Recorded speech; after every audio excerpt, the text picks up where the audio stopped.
So the only rule that we have now is an environmental one. So when an architect stands up in it, and I've seen it myself, there's somebody who designed what I would classify as a crap building, but then can say, look, the reason I did this was because of a social sustainability initiative where I engaged the local people to have a conversation with me, and we decided that this paving slab and this sapling, was an important contribution back to the community. Therefore, I've ticked my social sustainability box. Therefore, you cannot but applaud it. That now is the ultimate, that you can it's a get out of jail card. Austin Williams is leader of the Architecture and Professional Practice Programme at Kingston School of Art in London. He's also the Honorary Research Fellow at XJTLU University at Suzhou in China. He's the director of the Future Cities Project and the series editor of the 5 Critical Essays series. He's spoken at conferences from New York to Ningbo and from Hawaii to Hong Kong. And he's written for magazines as diverse as Nature, Wired, Top Gear, South China Morning Post, Metropolis, Times Literary Supplement, and The Economist. And he's also written and directed over 200 short films for NBSTV. So, Austin Williams, thank you for joining me today. My absolute pleasure. Thanks very much for inviting me. You teach architecture, and architecture is something which I think all of us come across. I mean, I have a naive view of architecture because I just know what I see when I walk around cities, but you have a big impact upon the lives of people, architects do. I suppose my first question is a simple, basic one, which is what makes good architecture different from bad architecture? Well, in some respects, bad architecture makes good architecture, doesn't it? So it's quite nice to have something that's not as appealing as others because it makes others stand out.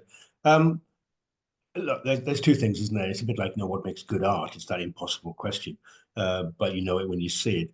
In some respects, there's a quality of function, there's a quality of proportion, there's a quality of materiality, there's money spent on it. And when all these things are kind of fundamental and care shown in the building. But then there's stylistically, some people could be very much interested in modernism, early 20th century white concrete blocks. Some people could be more interested in a more romantic, Baroque style. So there's no one answer, one size fits all to that question, I'm afraid. Maybe I should just stop there and you could have another go. But I mean, what makes good architecture? Good architects. A good architect, okay. But what I'm trying to get at here, let me just try and pin this down a little bit. Are there objective principles of good architecture, or is it all of it, just a matter of taste? No, there are objective. I mean, look, there's a couple of like deconstructive architects back in the 60s. This kind of terrible postmodern moment that happened in the world, where some people are designing buildings which, in some ways, are challenging the functionality of a building. So Peter Eisenman, American architect who kind of came to fame in the 1960s and 70s, famously did a couple of buildings where he stuck columns in the middle of staircases. So it was very difficult to get up the staircase. So you think, even on a functional level, that was a stupid idea. But, he was trying to make some general point, some theoretical point, which I still don't fully understand or appreciate.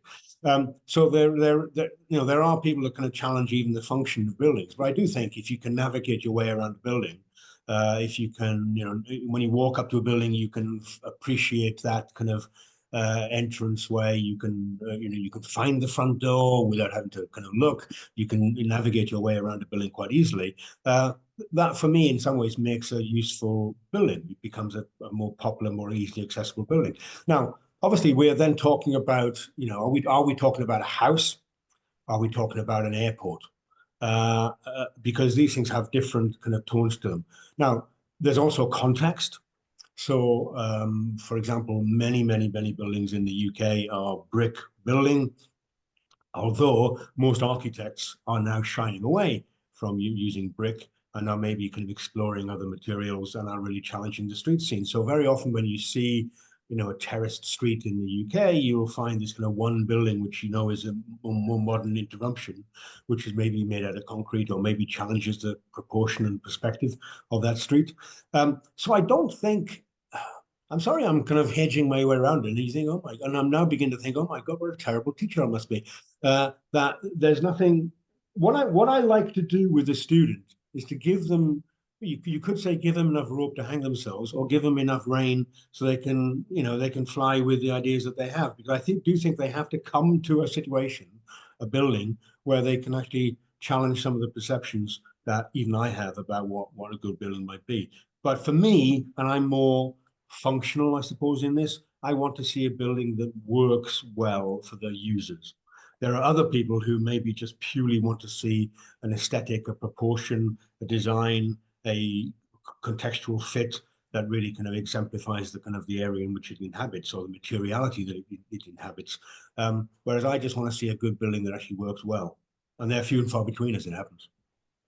I'm getting a feeling here that there are no hard and fast rules today, and at any rate. Is that a fair comment? I mean, let me put it this way. In the past, you go back to classical times, and you go back to some of the classical buildings like the Parthenon and things like that, and you think, gosh, there's some principles which have been used here. Maybe they use the golden mean as a way of determining, the length and the width and the height and that kind of thing, because they thought that gave you aesthetically a pleasing picture, and that would be a rule which they might apply. Are there any equivalent rules today which you teach maybe to your students? Well, first things first is that those rules still apply. The golden mean, the golden section still, it still fascinates people. But that's a type of person. So obviously, going back to the Greeks, there was a certain level of authoritarian demand that you appreciated it and lived with it. And that was a top-down state intervention. And that's what you were designed. Now it's a much more diverse, as we're supposed to say, much more inclusive conversation, and therefore it's a much more imaginative intervention in what we're allowed to do. So some people who like the golden section, some people like challenging the golden section, some people like to kind of maybe abuse some of the rules. And I think that's legitimate if it works.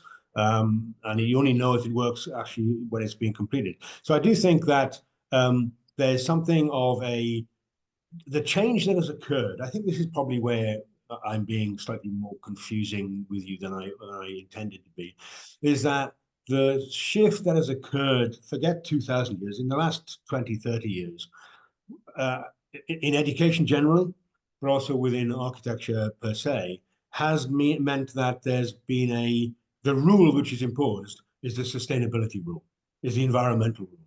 And in some ways, if you do that, it is a good building. So if you construct a building which is made out of rammed earth or bamboo or thatch, then you can deem it now to say, look, I'm doing my best. This is, I'm saving the planet. This is my intervention. This is my architectural statement, and it's net zero, and my impact is a zero impact. Yes. So when you go back to the Greeks, their impact was dramatic human impact to celebrate the gods or to celebrate humanity here on Earth. Here, when you say impact on the planet, you want to make that a non-impact on the planet. You want to minimize it as much as possible. So the only rule that we have now is an environmental one. So when an architect stands up and I've seen it myself, if somebody who designed what I would classify as a crap building, but then can say, look, the reason I did this was because of a social sustainability initiative where I engaged the local people to have a conversation with me, and we decided that this paving slab and this sapling, was an important contribution back to the community. Therefore, I've ticked my social sustainability box. Therefore, you cannot but applaud it. That now is the ultimate, that you can it's a get out of jail card. That is an astonishing change when you think of it. I mean, if you were to talk to architects 100 years ago, or even a bit longer, or even closer, and say, look, what are the fundamental things you've got to get right? They might say functionality might be a very important thing. They might say aesthetics is a most important thing. They might even say, well, of course, finance and cost are very important things you've got to come in with. But nowadays, all of those things, which I would consider probably the most important things, have been eclipsed by this other principle of sustainability. How is that? Well, I mean, that's a broader question about how humanity sees itself, its role and its function, and its we see harms, don't we? There's two things. One is that we very often see human beings as harmful rather than creative, which obviously is a very negative starting point for a creative profession, let me tell you. And the second thing is risk aversion, where you say we shouldn't do things today in case it might be harmful for the future, which is almost a recipe for stasis. Don't do it today because it might be, don't build an infrastructure grid of electricity because it might be harmful. Don't invent a motor car because it might be harmful. So I think that both of those things acting with each other has caused a real confusion about what it is to be an architect, and therefore, we reside. We curl back in on ourselves. I think the other thing to say is that as well is that in the UK agenda back in the 1960s, I just heard on the radio some people talking about Harold Wilson's white heater technology and all that. That was kind of a moment of dynamism, let's say.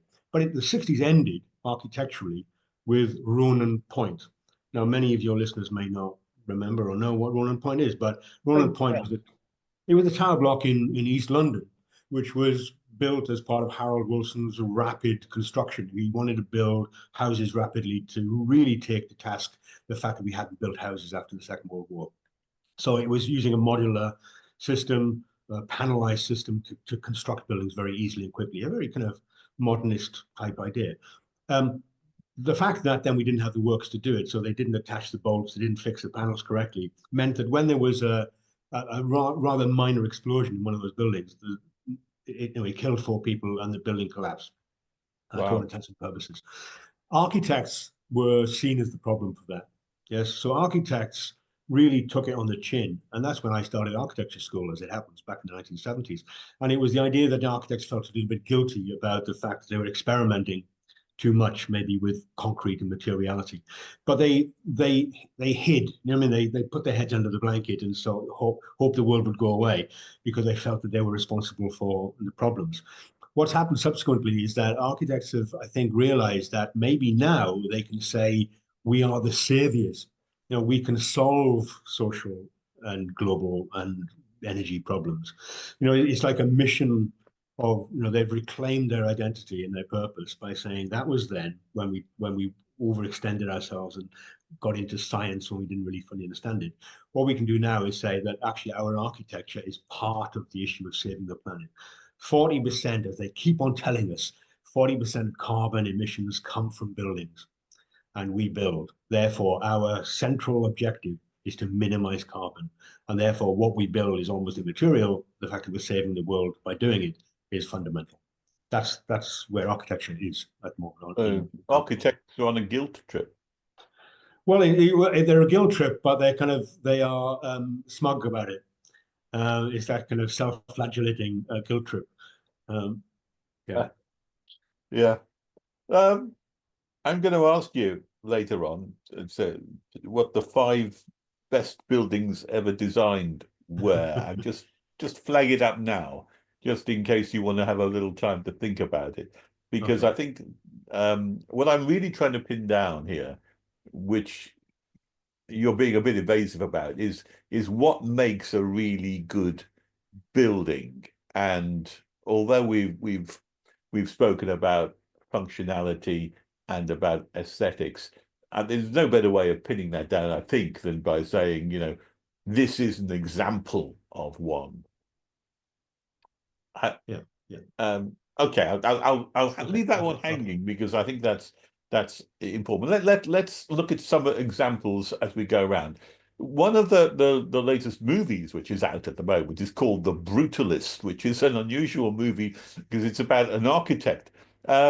What happened with brutalism and why did it take over when so many people find it incredibly ugly? Well, it was a hangover of modernism in some respects. So just to go back a little while, obviously the beginning of the 20th century, um, First World War, but probably before that actually. But that idea that there was a transformation in society at the beginning of the 20th century or the end of the 19th century, which was the the collapse of the world order, the rise of certain nationalisms, but the doubt in the way that the world was being organized upon imperial lines. Yes, so you have revolutions in China, you have revolutions in Mexico, you have revolutions in Ireland in some respects, and Russia, right? So you have all this kind of big conflation going on, which in some ways was reflected on left-wing identity and architects, even to this very day, even though left-wing and right-wing don't really mean anything, still profess their left-wingness. So that idea that the modernist movement was about transforming all the things that had gone before, all those kind of imperial, high-end, Baroque style, fanciful Victorian buildings, by compressing that down into an expression of a much more simpler white box, as it's called, was fundamental to the way that architects saw the ability to transform the urban fabric for the better. And concrete was in some ways a new material, and it's been around for thousands of years, but it's never really been utilized until that moment. So I think that there is a conspiracy of history in some respects, which kind of gave rise to a modern movement. And modern movement was one of the first architectural movements that prioritized housing. Yes, up until that point, it had always been civic buildings and what we see on the street. Most Victorian housing and before are by builders and not really by architects. They're by developers. So that's when architecture really kind of took a hold. Then you have this kind of, in some ways, the devastation of the Second World War. You have the decadence of the interwar period, but also then there's this collapse of the urban fabric, and that's when you travel around Europe, you see all these cities that we know and love, but were actually rebuilt after the Second World War because they were bombed to hell. Architects kind of stepped in and kind of had master plans. Again, master plans were never a thing before then. Brutalism, in some was a what I was going to say fetish. It was an aspect of architecture that some people held to and others people didn't. But it was a hangover of modernism because in the 20 years after the Second World War, a lot of love of modernism disappeared. People didn't really appreciate it, didn't like it. The public didn't like it. Politicians also, reflecting on the public, didn't support it. So that kind of went away, and we kind of came back to kind of fairly normal architectural proposition. Those architects kind of endeared itself, though, hasn't it? Some odd buildings. I remember there's a high-rise building by Goldfinger somewhere in northwest of London somewhere, which I've seen a few times, and that has an iconic kind of status now. And well, I think that's the Trellick Tower. I think that's. But well, just quickly say that the brutalism was the hangover of those people, the hardline modernists in some respects. Who wanted to kind of hold on to the old mass concrete because brutalism comes from what is it called? Beton brut, which is like hard concrete. Yeah. So effectively, that's what it was, the expression of concrete. So it's still, even through the 60s and 70s, 80s, it didn't have an appeal. I do think that one thing about architecture, which I do hold to, is that very often it takes a very long lead-in period to build a building and the construction time, but it also takes a long period to appreciate it or to challenge your perceptions. So Trellick Tower was hated. Most of those kind of high-rise towers were loved at the very beginning because they were new for ordinary families to move into a better quality of house from the squalor that they were normally used to. But then, of course, they were never funded and they became social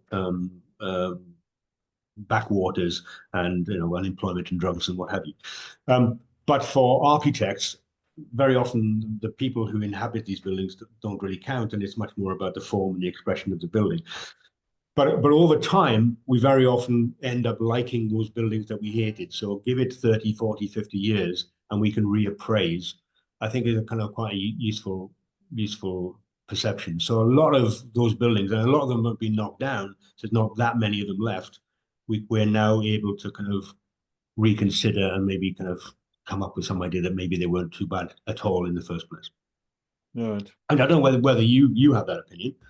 Well, I look at things as I say, as a lay person, and when you just walk around, I mean, I was in London last weekend, and the City of London in particular was host for the marathon, so you get to see all those buildings with people about. And my impression is that cities look a bit of a mess. Certainly the City of London looks a bit of a mess because you've got all these buildings of completely different styles, many of them clashing with each other.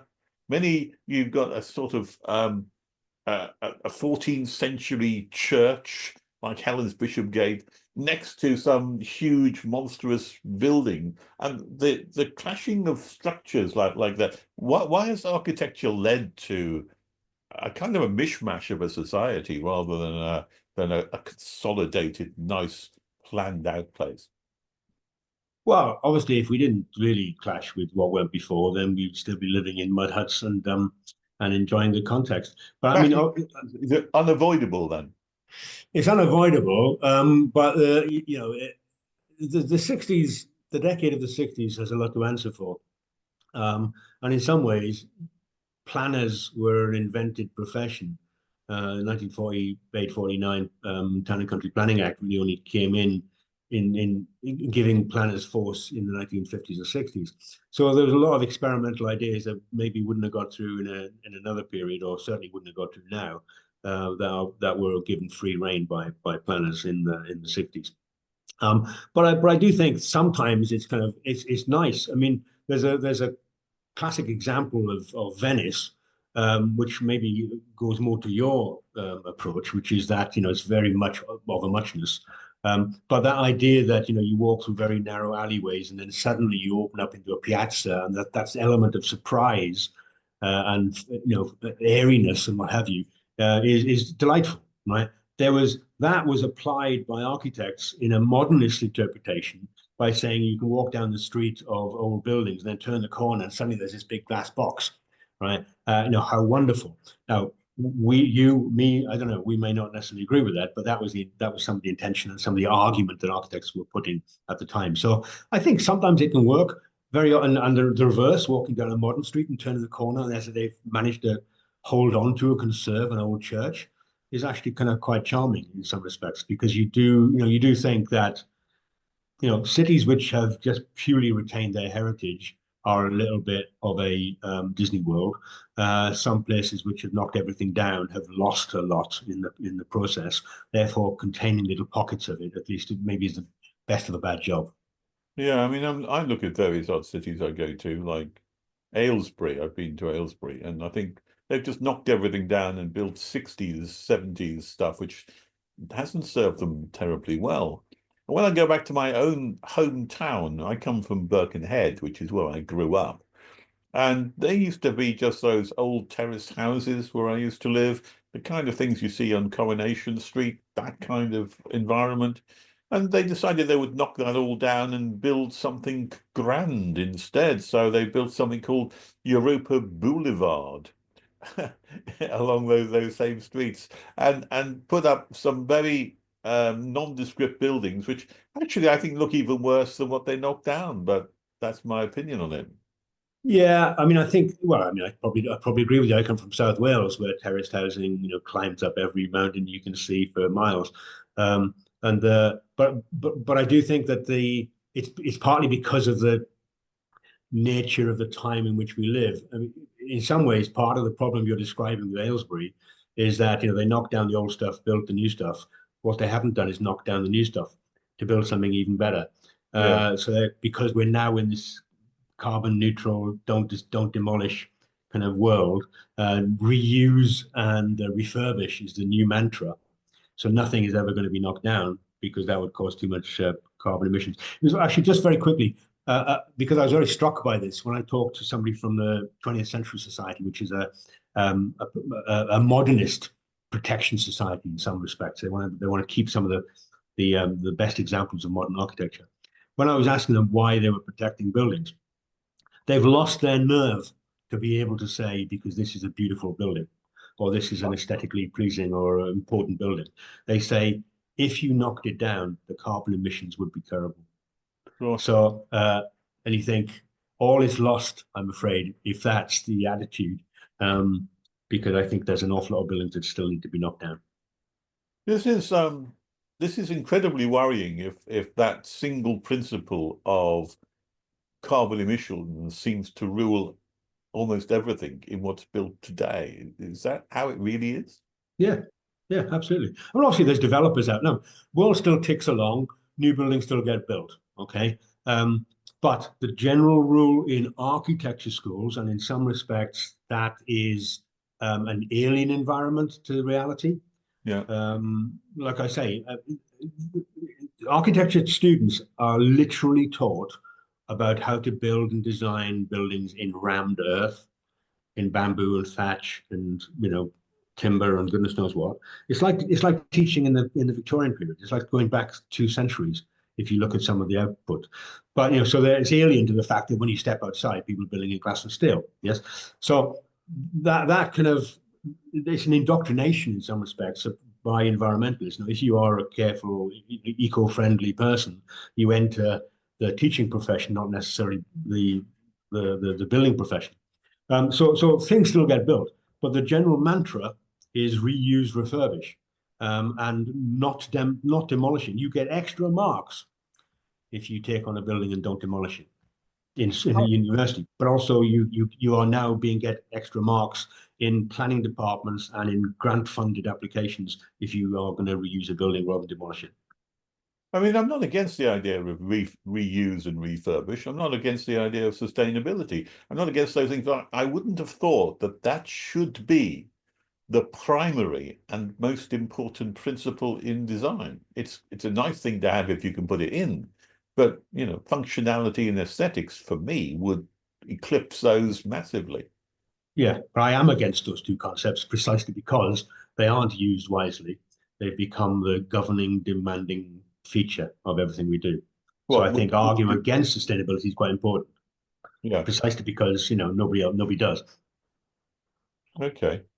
I mean, the other thing which, as a lay person, I get when I walk through a city and such, I can see new buildings and old buildings, is you can't help but notice a contrast between buildings which have been up for a couple of 100 years or so, maybe in Whitehall, buildings which have been classically designed, and then the new buildings which are put alongside of it in steel and glass. And there's a feel, for me at any rate, that the older buildings were built better, that they were built to last, that they were built and consequently more sustainable if they are built to last for hundreds of years, and that new buildings are built in a flimsy, throwaway kind of way.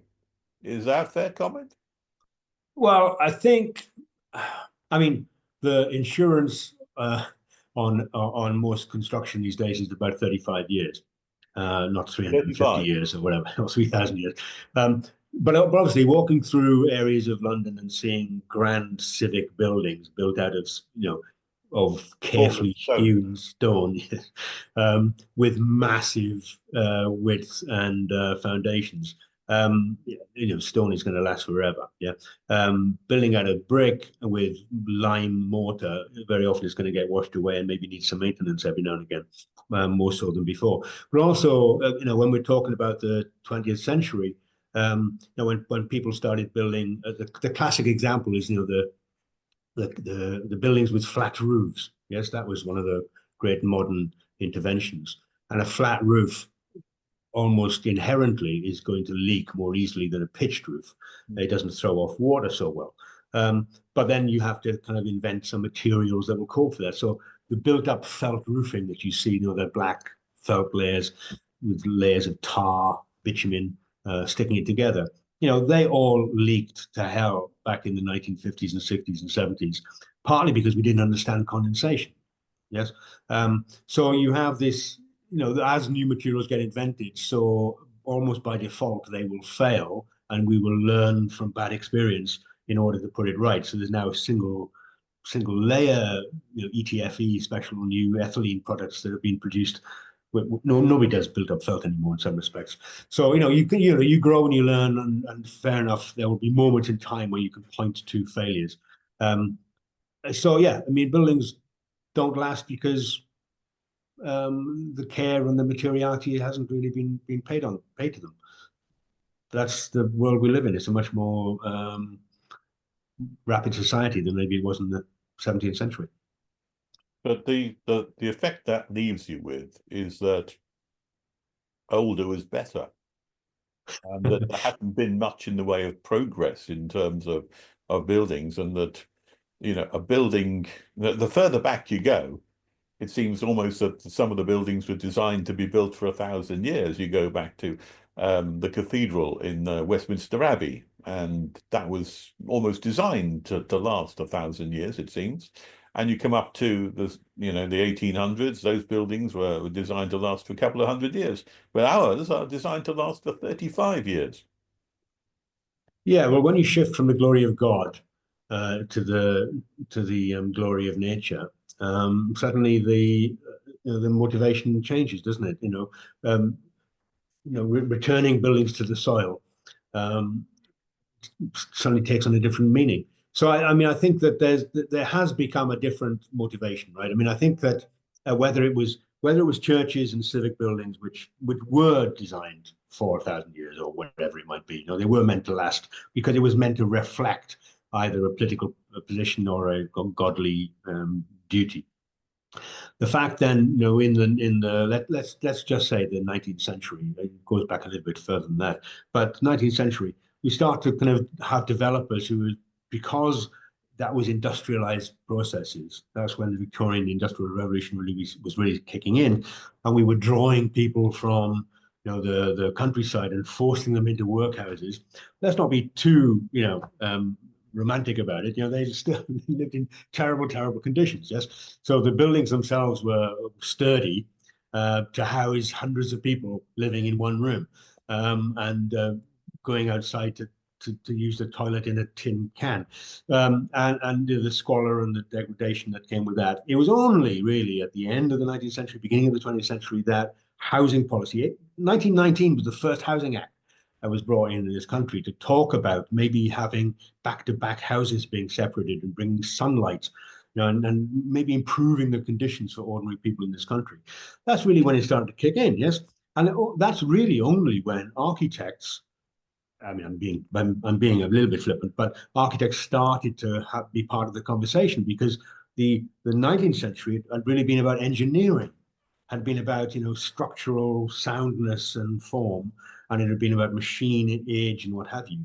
It's only when we start getting to maybe the 20th century that we start talking about design and aesthetics and materiality and all the rest of it. You might say that's when the rot set in, but I'm just saying that architects supplanted engineers at the kind of cusp of the 20th century. So that kind of idea about, you know, you build to last, the good old engineering motif, you build good, solid, you know, columns and what have you. Suddenly we started to talk about, well, actually, what about efficiency? Maybe we can build a column which is slightly less, you know, it's not a Norman column, but it's a much more modern, slender column. So it looks more aesthetically pleasing. But it might not, it might erode faster, right? And that time will tell. So I think that, you know, in some ways it's a progress, it's an advance, it's a development, but with that comes negative consequences in some respects, you know. And when we're hopefully, what we should do is learn and progress. Unfortunately, I don't know whether we have. That's the problem. So I mean, has there been progress? I mean, and how do you measure progress in architecture over the last few hundred years? Well, I mean, look, I'm a great believer in progress. I wrote a book called Enemies of Progress, which was countering those people who think progress is a dirty word. Progress these days is always put in inverted commas, yes, like development, like advance, yeah. And when we talk about progressive, when we talk about progressive politics, we're very often talking about the most reactionary kind of politics in the country. So words have kind of been turned on their heads in some respects. But I do think that progress in the way that we organize an industry, progress in the way that we are much more advanced in our educational ambitions, if not in our achievements, progress in as much as we have more material and more finances, personally as well as socially, to kind of spend on developing these ideas and spending our time in thinking about ways of actually improving, whatever. These may be kind of slightly cliched, simple analyses, but I do think that it's better than living in a feudal period. Yes. So my worry is that we're going back to a more feudal kind of relationship with nature. That I find bizarre, and I find it bizarre even on the grounds of sustainability, because on one ground, I suppose you can say, well, you're building out of sustainable materials. If you build a grass hut, then yes, grass is renewable, and you can build another hut next year. But that's a backward-looking idea, it seems to me, because I would say that the most sustainable buildings are the stone buildings, because they would last 1,000 years. And because they last 1,000 years, you have an inbuilt kind of sustainability that it doesn't wear out. It's there forever. If you make a good design, if you make something which everyone loves and likes and thinks is brilliant, then you've got something which you don't have to keep rebuilding or recreating. Yeah, but there's a mantra now which says the most sustainable building is the one that's never built. Think about that for a second. So in some ways that means the refurbished building. It's already been done, therefore we're going to reuse it. But also the idea that maybe we shouldn't be building so much. We shouldn't be consuming too much. We shouldn't be traveling so much. We shouldn't be breathing so much. These are kind of very established kind of environmental mantras. There's a guy called Mayer Hillman who wrote a book on, I think it's called Why We Should Save the Planet, or How We Should Save the Planet, who trained as an architect. He's an old codger now, but he was trained as an architect, and then he gave up being an architect precisely because the idea that his entire profession meant that he would put a building on verdant pasture. He would have nature and he would build a building on it, was so kind of appalling to him that he quit the profession. And that's an extreme example, but there is a sense that if the mood of the day is that humanity is a problem, if there's the idea that using any materials, but there are some which are notionally theoretically worse than others, then we should use less of them or not at all. And that becomes a philosophical dilemma for architects. And obviously they then end up joining the profession, having to do it anyway, or quit, and they don't want to quit because it's the only job they've got. So, but they then end up in ethical knots. It's amazing to watch, Philip. I mean, it's genuinely what's happening. Must be amusing at times as well, I would think. Well, it makes me laugh. Yeah, there are some modern architects, or at least modern builders, who don't take that kind of sustainability view. I'm thinking of one particular place, which is not far from me in actual fact. It's a few miles up the road, which is Poundbury, a village kind of town set up on the side of Dorchester, overseen by what was then the Prince of Wales, now King Charles III, and really his baby, because he owns the land at that particular point, but built in a fashion and a style that reflects older values. Comments on that? Well, I mean, it's a parody. I have a sneaky regard for it, in as much as it is trying to kind of, as we started this conversation, talk about some principles whether they be design principles or proportions or lifestyle principles.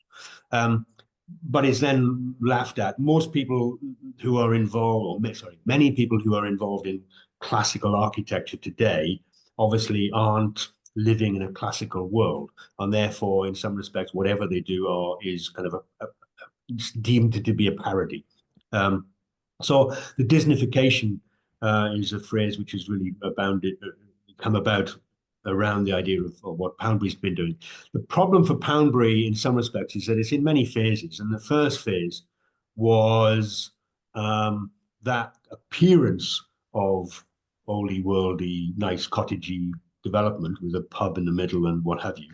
But they were using maybe UPVC windows, maybe slightly cheaper material. So it was a little bit of a parody. From then, but in some respect, responding to the criticism, Prince Charles put a little bit more of his vast wealth into the project, and it cost a lot of money to build and an awful lot of money to buy. He then said, "Let's get some craftsmen in." So they're now starting to build timber, handmade sash windows, for example. And of course, you can't find the craftsmen, and therefore the costs go up even more. And I don't know whether that's fully appreciated. It's a bit like when I was speaking to a conservation architect. I always had this kind of confusion as to why it is that conservation planners always tell you that you must put cast iron rainwater down pipes. Whereas if they're a long way away, it could be black UPVC and I would never know. It's only when you tap it with your finger you find out. But of course, they want the purity of the form, and it can go a little bit too far, or it can be perfectly reasonable request. So the over egging it to make the point in some respects is really what Poundbury become. But the thing is that Poundbury is most people who live there work elsewhere because there's only one pub you can put pints in, and there's not much else going on. Even though working from home has really kind of helped them out. But generally, if you go down the main streets and you see these beautiful cottages, if you turn off, you find out that there's vast areas of tarmac car parking, which is not reflective of the medieval period. So it's like this frontage, almost Hollywood style. This is what it should look like. This is how we should build communities. When then behind it, you see maybe the reality of modern life. So that's why it's kind of got a little bit of a bad name. I quite like it, to be frank with you, and I think there's a lot going for it. And I think setting that more human scale type of design has got a lot. It's very worthwhile trying it out, but you have to have the land and the money to be able to do it. I quite like Poundbury. I think it's a nice place to go. You can park anywhere you like because they don't have yellow lines on the roads, which can cause some problems at times. There's only one problem with it. It doesn't have a centre. I think little towns like that need to have some focal point, which is the focal centre of the town, because it gives people orientation and bearing, but it seems to lack that kind of thing. There's little shops dotted everywhere, and there's no kind of central aspect. Yeah.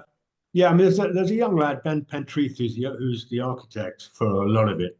And again, I have a lot of time for him because they know these very often the people who are involved in classical architecture replays have studied, an awful lot about, the thousands of years of history that has given rise to these expressions. And so I think he knows his stuff.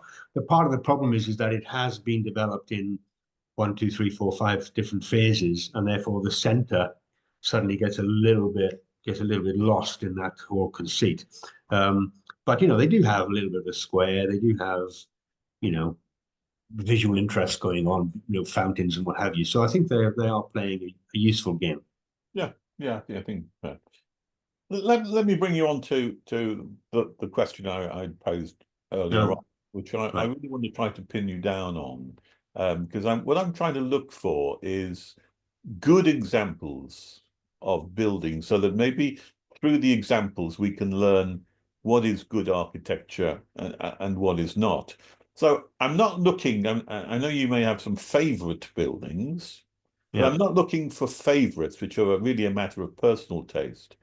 I'm looking for what would you say are the most iconic buildings the best buildings made, which, you know, the vast majority of people could appreciate.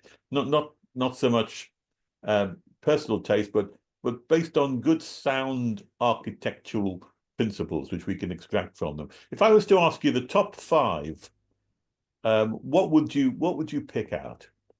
You don't have to do it in any particular order at the moment, but just give me what you consider the most iconic buildings ever made anywhere around the world, and why.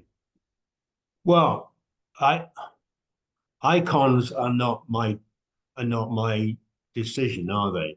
No, The, it doesn't matter. the Pompidou Centre, that kind of thing, and the World Trade Center, and all. I mean, these are icons.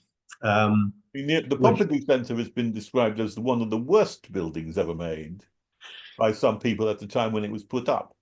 That's very true. That's very true. I was a student, and we went on a student trip to Paris, and we turned the corner and saw the Pompidou Centre. And of course, all the people in the know were gasping with delight. And I was thinking, what the hell have we just visited? And it was actually leaking at the very time it was built. But it's iconic, and as I say, over time, it's developed that kind of what you would expect of an icon, which is it's become a loved or must-visit tourist attraction, and it has that kind of generous public space around it where you can sit around and have your sandwiches and take photographs. But it's pricey to get into, and there's bugger all in there. So you just travel up these kind of very dated 1970s perspex escalators, and then you leave. To visit IKEA. Yeah, exactly. It's a bit like the Baltic Museum in Gateshead in Newcastle, which again was a converted flour mill, and I remember going to the launch of that, and I thought it was actually quite an intriguing thing. But the curator, the original owner manager of the museum, made two demands. One was that they would never show any art that was previously shown in London down south, and would only ever use Scandinavian art, which in itself was a bit of a drawback, because you just had then terrible postmodern art being brought in from Denmark. So that was the downside. And the second thing is that they had a restaurant on the top floor, so you could never get to the top floor because it was always kind of given over to corporate lunches. And so the average time of visiting the Baltic Centre was 20 minutes. You go up in the lift, you look out the window, you never look in. When you go to museums these days, you never look into the museum. You look out to the window and look at the sights, and then you travel down in the lift and leave. 20 minutes is the average visit time. So anyway, look, I digress. I think that some of the buildings. Pompidou Centre in your list of the best five or the worst five? I tend not to do the worst. There was a thing in the building design. They used to run a competition called the Carbuncle Cup, where they used to kind of cite the worst building in King Charles Cup. Yeah, exactly, precisely. I think he won it a few times, but yeah, they'd always show these terrible buildings. And I always thought maybe show some good ones, and maybe we can learn some lessons from that rather than laugh at some terrible ones. Okay, so the Pompidou Centre is a good one. Well, right. Just because I'm always straining to admit to liking anything. The buildings that I appreciate, again, because like I say, iconic buildings are much more social, and I might not necessarily agree with what society dictates that I should like. So the Pompidou Centre, I get it, and I'm simply saying that it's become iconic over time in one of the most in some ways postmodern type buildings, where they put all the machinery outside and definitely free up the space inside. That was quite a novel. That Richard idea. Rogers, yeah. Rogers, the Lloyd's building as well, similar kind of thing, didn't it? That's right. That became their oeuvre, as they say. That became their thing. But it was it was an interesting idea. Why not chuck everything outside? What else do you want? But top five. Oh my God, is this going to go on my CV? What else would I do? No one's going to see it. Don't worry. Right. Okay. Iconic. I mean, obviously not there anymore. The Twin Towers is an iconic building. The Twin Towers. Yeah. I visited. Obviously, I visited before it got knocked down, and I'm not afraid of heights. It was the only building I'd ever been afraid of heights on, because the glass was the walkway was so near, and it was just massive. And I went on the roof, and it was just an amazing piece of work. The most simple, you know, rectangular form, but I thought it was an amazing Very structure. simplistic, though, isn't it, in its shape? Yeah, yeah. I mean, the architect, obviously he had that building knocked down unintentionally. The other building he built was in St. Louis, which got knocked down because it was uh, deemed to be a hotbed of crime and destruction. So his two buildings have been lost to history. But I also went there um, in about 2005, I think. No, 2005. I stayed with a friend of mine in Brooklyn, and he'd paid extra money. He took me up on the roof of his apartment, and he paid an extra $30,000, I think, at the time, which was a lot of money, because you could look down the street and you could just catch a glimpse of the Twin Towers. And of course, uh, then he just wasted the money because it wasn't there anymore. So that one I think is really Yeah, impressive. we put And that in. and These are what's all repl quite modern. You do have a range of time. You can pick up anything you like. And let me just remind you that, I mean, there's the Sagrada Familia with Gaudi. There's the Taj Mahal. There's the Pantheon in Rome. You could have the St. Mark's in Venice. You could have the Guggenheim in New York. Well, Guggenheim is very modern, but I'll give you that. I'll take that as a ramp structure for a museum. I went to India when I was a student. You know, did my kind of finding myself time, and I specifically didn't go to the Taj Mahal, um, willfully. Um, I don't know what it is. Maybe I was just being, student centered and ignorant and philistine, but I didn't think it was the kind of thing I wanted to see. I'm more interested in how people use cities and how people live than the buildings Yeah. in which they inhabit. In some respects, Parthenon. I mean, oh look. I mean, you're right. Obviously, those things are great. It would be churlish and wrong of me to kind of dismiss any of those buildings that you just named. But I'm not.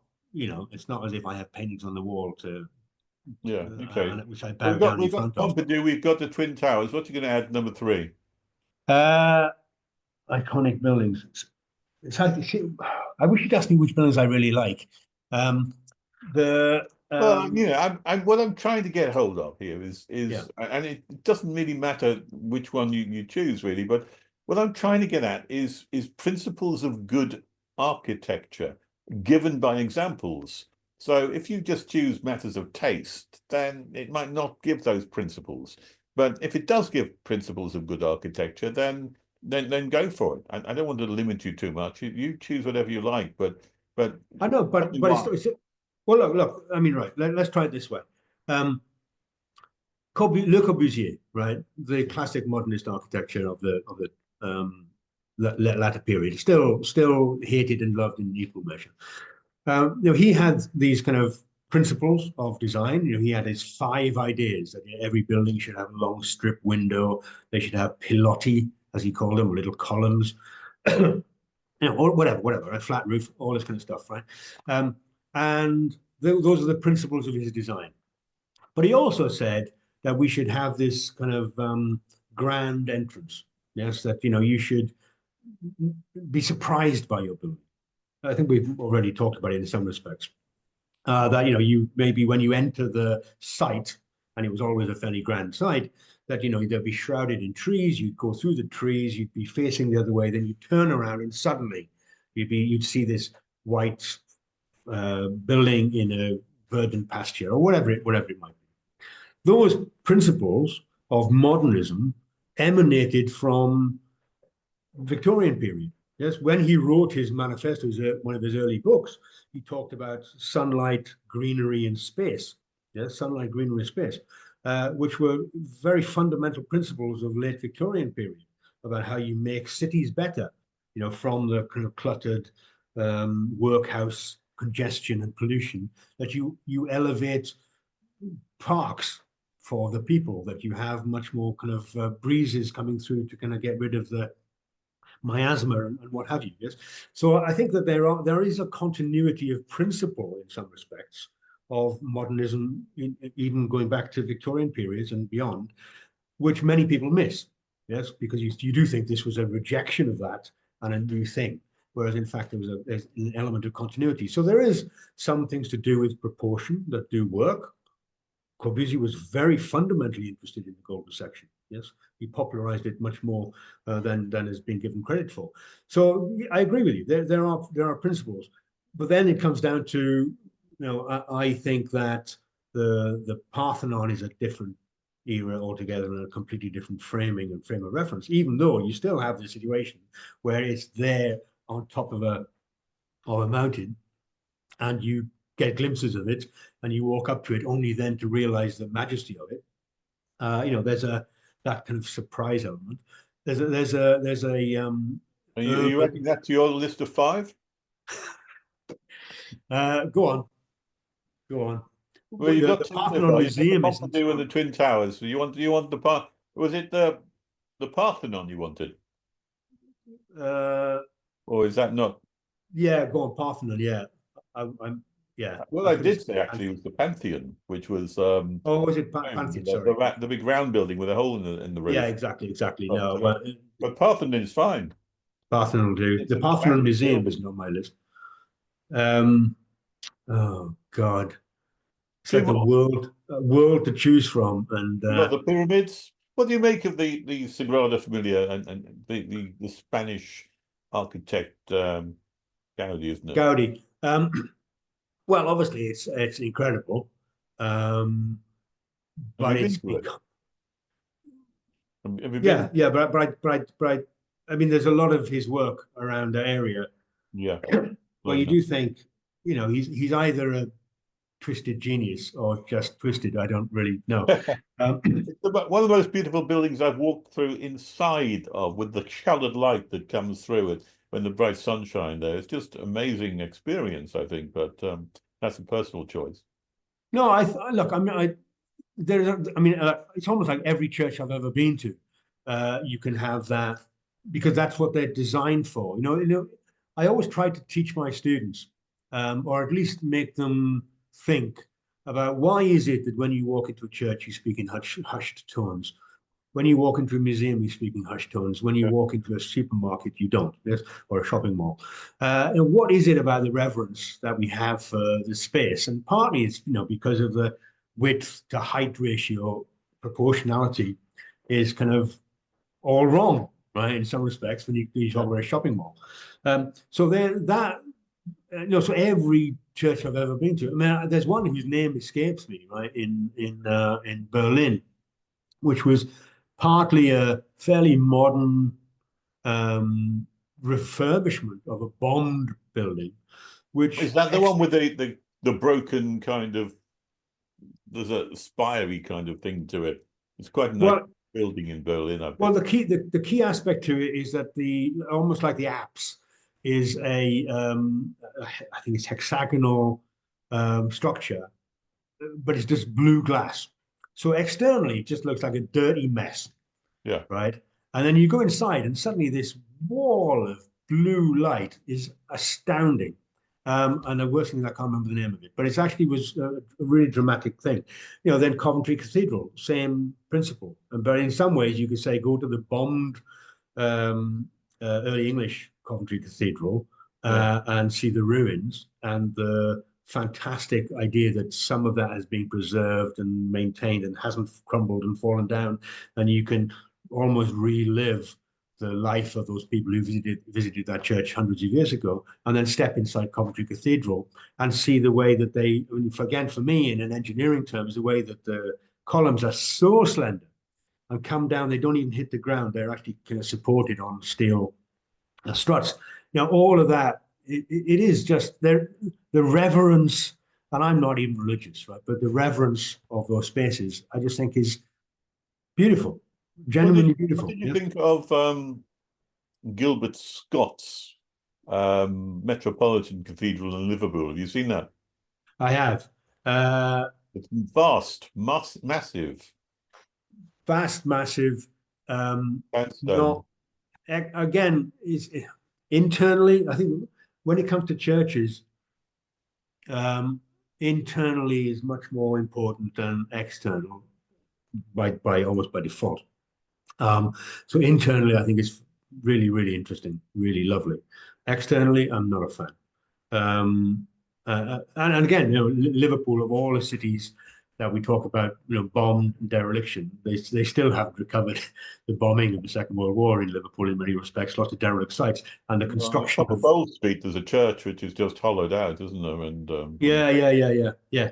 And it's but I kind of don't like Liverpool urban centre not even the particularly. front, Sorry, not even the seafront, neither building the and commercial no. buildings. No, it's for me, it's a very commercial setting. The dock area. um, it has its appeal. Um, I wasn't like the protection of the Three Graces, and Yeah. that the Peel Holdings, who are going to be building this new building, and then they were told if they built it, then the UNESCO heritage designation would be removed from No, Liverpool. So you right. better not do it. I don't necessarily like the threat of holding heritage over development, but at the same time, I think development has to be a little bit contextual and little bit respectful about what goes before.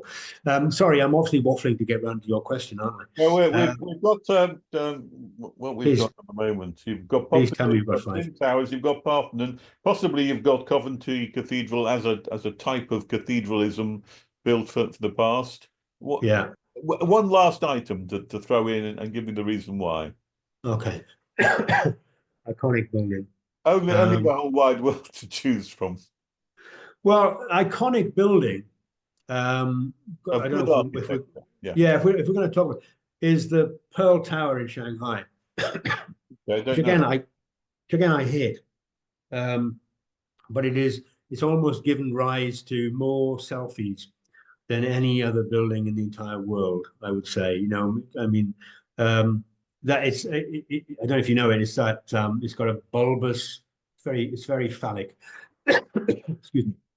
It's got a bulbous start, and then it's got a tower, then another bulb at the top, and it was one of the original buildings constructed on the refurbishment of the east side of Shanghai, and then around it they've now built, Pudong area where they have huge numbers of high-rise buildings. But it was the first one to be built. Internally, it's horrible. Externally, it's horrible. But it is what is. If you think about China, in some ways, even if you don't know the name of it, you'll think about that building. Okay, well, Uh, I'll look that up and I'll put a picture up here. We're coming to the end, Austin, of our time together, but I did want to ask you about the future and particularly in teaching architecture, because you're teaching the next generation of architects. What's your main difficulties in teaching architecture today? Two things. One is because it's a world of architecture which is all about design. I'm left to my own devices because nobody really wants to know me, because I'm the boring guy who teaches them the hard and fast rules while they're flapping about with pencils and sticky back plastic and all the rest of it. So I'm never bothered by the head of department or by any other, or if I am, I tend to ignore it anyway. That's just my mantra. And the second thing is that I think that it's just really rewarding that it's one of the last bastions of professionalism as a true art. So, for example, I can tell my students that they have to hand in their essays on time, and if they don't, it'll be a life lesson, because if you don't hand in a tender price, if you don't hand in your fee bid on Yeah, time, you'll lose the job, right? yeah, So everywhere else, you get a 1 day grace period extension to your hand in, and then you get 5 days on top of that for your hand in. If you have mitigating, extenuating circumstances, you can cry about it and come back in 2 weeks' time and we'll allow it. I say, if you don't hand in, you don't get a mark, right? So I'm like the dinosaur of education, where I'm replaying all the Poundbury style Victorian rules of education, But I you must even come across conflict in that attitude with a more, the head of department maybe, or what are they trying to get you to do that you don't want to do? everything, mainly paperwork. Paperwork. Yeah, How about the sustainability thing? Does that come into it? oh yeah, I'm told I have to teach that. No, I mean this is the new battle, which is that the Architects Registration Board, which is the validation board of architecture, and the RIBA, the Royal Institute of British Architects, which has a equal parallel validation role. Obviously, they are pushing sustainability, and there's this idea that you must teach sustainability. So this is the first time I think in a long time where governments or shall we call them quangos are now dictating what we should teach. So I'm fully au fait with telling people if you are interested in sustainability and the environment, fair enough. If you think that there are other more important issues, also fair enough, right? I'm kind of not interested in your personal political choices. If you're a right winger or a left winger, why does that bother me teaching you how to do contracts? Yes. So ultimately, I don't care about your personal foibles. But now we're told that we have to teach them that climate literacy, as it's called, is essential to the way that they have to learn. Now, I take that as being, I will give you a view on the climate. I will tell you what the climate advocates say, and I will tell you what the climate detractors might say, and then you can make your own mind up, right? So I tick the box in that way. But that's not going to last very long because people are going to find out now that I've done this podcast with you that actually I shouldn't be bipartisan on it. Well, that's not just affecting architecture, because I was horrified to find that my own area, which is physics, which is what the QAA are now including in the benchmarks for physics things like climate change and sustainability. As Yeah. if you haven't taught that as part of your physics course, then it's not a good course. Yeah, exactly. Everything from schools, United Nations decade of sustainable education, which they have every decade, says that you have to do maths questions which in some way talk about, if three people chop down a tree and there's X number of carbon credits allocated to, whatever. Everything has to be positive in that way, yeah, but anyway, so I get around that in some respects. But I also think that, sorry, go on. I was just going to say one last question, but if you want to add something. Well, I'm literally going to say that, in some respects, the concentration on these things, carbon, climate literacy, fire after Grenfell is now a key thing. These are the three big things. Yes. Yeah. But you do think, well, actually, we're losing track of structures, building performance, aesthetics, insurances. All these kind of very things that you have to do as a job are being lost on the mantle of more grandiose kind of theoretical narratives, which I think may be acting slightly to the detriment. So there is a generation of architects coming out who, even though I'm trying my best to teach them about it, have a priority list of things that they have to do, and carbon and net zero and sustainability are on top of their list. Okay, Sorry, one last quick question, and that is, looking forward to the future then, next 50 years, say, how do you see architecture going? Is it going to get better, or is it going to get worse in terms of the way in which the buildings that we have around us are appreciated? I think that there'll be fewer architects. I mean, we haven't talked about AI or any of that kind of stuff and the dramatic impact that's going to have on architects. I think there'll be fewer architects who will be playing along to richer clients. I think everyday activity may be done by builders. Look, I think I can be cynical or I can be, generous. I probably got a more tendency to be skeptical about these things, but in general, I think that in some ways, even when I'm teaching my students now, I'm kind of asking them why do they want to be architects? Because once you step into that world, you're in a world of bureaucracy, technocracy, of insurance, of litigation. It's a massive world of people looking to find fault.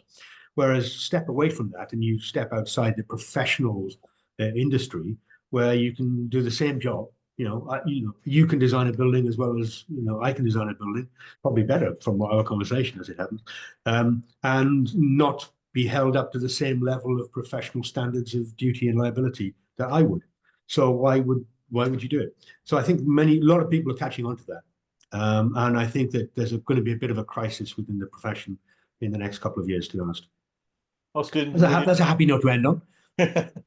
Indeed. Austin Williams, thank you ever so much for a fascinating conversation and for telling us exactly what the 5 best buildings are.